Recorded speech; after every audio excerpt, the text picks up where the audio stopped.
All right, let's talk to American political analyst and commentator Mark Mason. Hi there, Mark. Not belittling, of course, the fact when you're 25, if you go to jail for 20 years, it's a heck of a long time.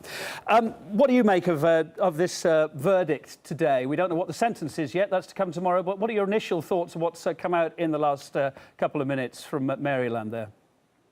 This is a landmark court decision. The judge essentially decided that journalism is not treason.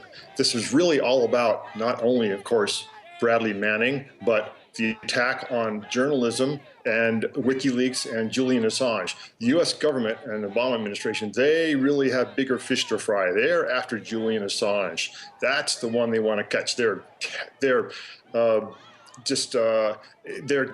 in a state of like catatonic terror about WikiLeaks. That's really their goal. So let me just get this straight then. So even though Bradley Manning hasn't been found guilty of the most serious charge, it's no weight off the shoulders nonetheless of Julian Assange, you think? I will not diminish the importance of the judge's decision today. A very important decision. Again, it's declaring that journalism is not treason. And yet on Friday, we had a federal appellate court order James Risen, the New York Times reporter, ordered him to reveal his sources in court. So the attack is on Friday. We had an attack from the appeals court, and we can expect that the Obama administration will follow up with the current attack on we have a massive attack on free speech and on freedom of the press. And they're going to go after Julian Assange. Again, though, this is a landmark decision. Why did Manning choose to have his fate decided by a judge and not a jury of his peers, as you can do, apparently, in a military court? What was the logic there, do you think? That would have been a discussion I'd like to have been privy to, a discussion between Bradley Manning and his attorneys. My suspicion is that with the military court system, the jurors, if he had chosen to use a jury trial system, the jurors would have been appointed by the commanding officer of the post, so they're not selected randomly as they are in civil trials. So I think that may have had a major factor in this. Manning supporters say he made a personal sacrifice here. Depends which side of the fence you're on with his story very much, doesn't it? But, I mean, what's he gained by making that sacrifice? Bradley Manning is a civil liberties hero. He will go down in history. People will be reading about him 200 years from now, about sacrifices of Bradley Manning, Edward Snowden, and other whistleblowers of this period, Daniel Ellsberg and others. He has sacrificed his future for defending the right of Americans to know about U.S. war crimes. This comes back to the larger context here that we have the wrong person in the court. George Bush should be sitting in a courtroom facing charges for war crimes. And this is a story that will be told hundreds of years from now about the courageous acts of Bradley Manning. Mark, if you can hang on the line, if you could, for us for a second. We really appreciate your input live as you are here. I just want to bring in Afshin Rattansi, RT contributor as well. I gather he's on the line from London there. Hi, Afshin. Your immediate thoughts, we've got Mark still with us. Your immediate thoughts on the outcome of the last couple of minutes. Well, echoing Mark, the wider context that he affected hundreds of millions of people's lives right around the world is, of course, that wider context. But the fact that this man, Bradley Manning, 3 years after he was arrested, was acquitted on an aiding the enemy charge is no cause for celebration. The man was tortured, and Hillary Clinton, the Secretary of State, then resigned. Her press secretary resigned over that torture. There is a British context to this as well, because, of course, his mother was British, and under British law, he becomes a British citizen because of, by virtue of his birth date. The British Foreign Office here in London has done very little, or perhaps nothing, to help Bradley Manning in those years of torture. And what this court has done is merely shown to those hundreds of millions of people around the world, whether he catalyzed the Arab Spring, whether he exposed corruption of Latin American governments, of governments right across Southeast Asia. They'll all be saying, all the people will be saying, that is American justice. They won't hide. Mark Mason, just a couple of minutes ago, saying, well, despite the fact that, yeah, he's been let off this, the biggest charge, if you like, it's no reason for Julian Assange to sleep any quieter or any better tonight. Do you agree? Absolutely. It's a chilling verdict, especially because the threat to whistleblowers hasn't gone away. Today marks an anniversary, 1778, of the first whistleblower law in the United States. I understand a senator is trying to mark it as National Whistleblower Day. Well, whistleblowers around the world will not be looking to that verdict as a sign of justice. Julian Assange, of course, here in London for way more than a year, who published these exposés that catalyzed the freedom of so many hundreds of millions of people. He's on the run here in Ecuador, the Ecuadorian embassy in Knightsbridge, and of course Snowden is over there in Russia.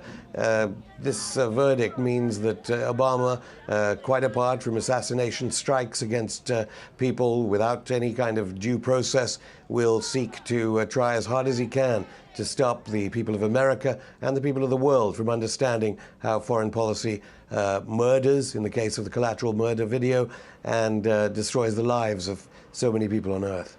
Ashin, stay with us if you would. Mark, what are the broader political implications for the US government from this case now, do you think?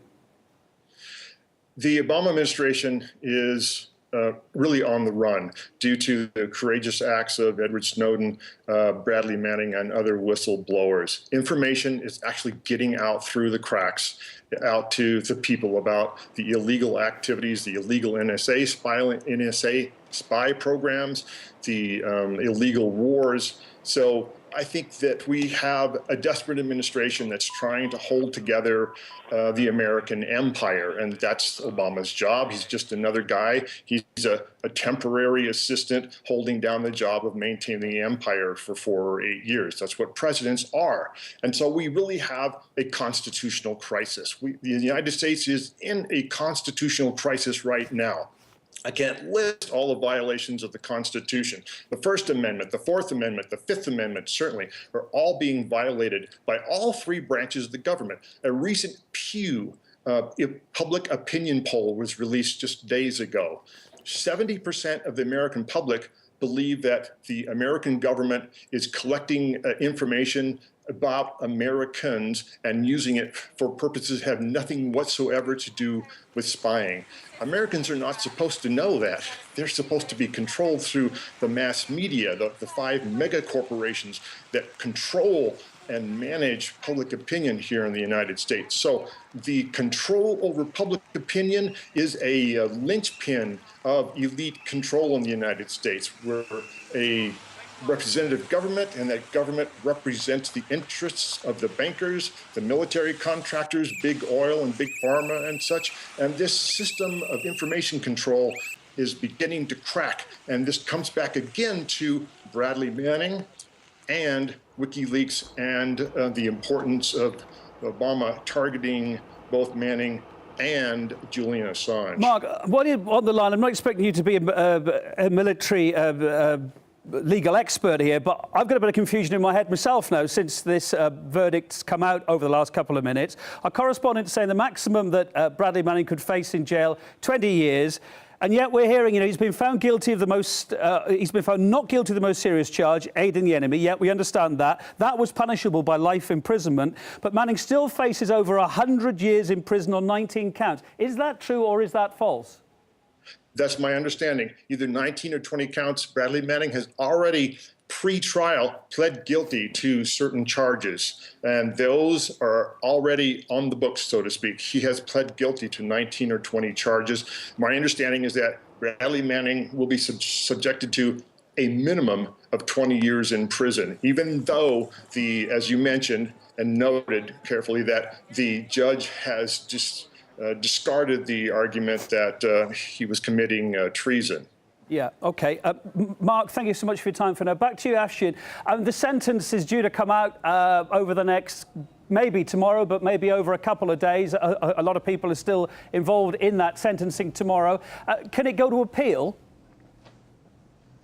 Yes, it can. My understanding is that the maximum for all those other charges, despite aiding the enemy, could go up to 154 years. Yes, the U.S. Army Court of Criminal Appeals. That would be after the sentencing procedure, where I understand that around 20 witnesses are to be called just for the sentencing procedure. Then it could go to this military court of appeals and theoretically then to the Supreme Court. But certainly the verdict isn't that has just been released isn't necessarily the final word by any chance, because also the sentencing could be appealed as well, as far as I understand. What's our best guess with the best he'll come away with, you think, as a sentence? You know, I suppose the major thing to remember here, and it's good that people are identifying the constitutional law professor Obama with this case. We've been running a clip, haven't we, of President Obama caught off guard on a mobile camera. He himself complaining about President Obama, complaining about Bradley Manning and assuming his guilt. Obama wants to get him. Lots of people recently saying he wanted to close Guantanamo, not because of a case of justice. He thought that he didn't like the legal concerns where some members of the American political establishment could be tried for war crimes of different levels. And so Obama's put himself here. He's the one that said Manning is guilty. How that will affect an appeals court procedure, how that affects sentencing, one would hope that the lawyers will not only be making the case that he's British, which they so far haven't, in which case should Britain have a hand in this, and the lawyers should also be making the case that there is some distortion of judicial process, let alone the torture that Bradley Manning underwent, which is, of course, in violation of any kind of constitution. The First Amendment tonight certainly looks to be a lie, regardless of the acquittal on the aiding the enemy charge. RT contributor Afshin Tanzi, also American political analyst and commentator Mark Mason. Thank you earlier on as well for your time. Much appreciated. OK, well, let me just sum up again what we've found out in the last 15 minutes or so. Bradley Manning has been found not guilty of the most serious charge in Maryland there of aiding the enemy. That was would have been punishable by life imprisonment.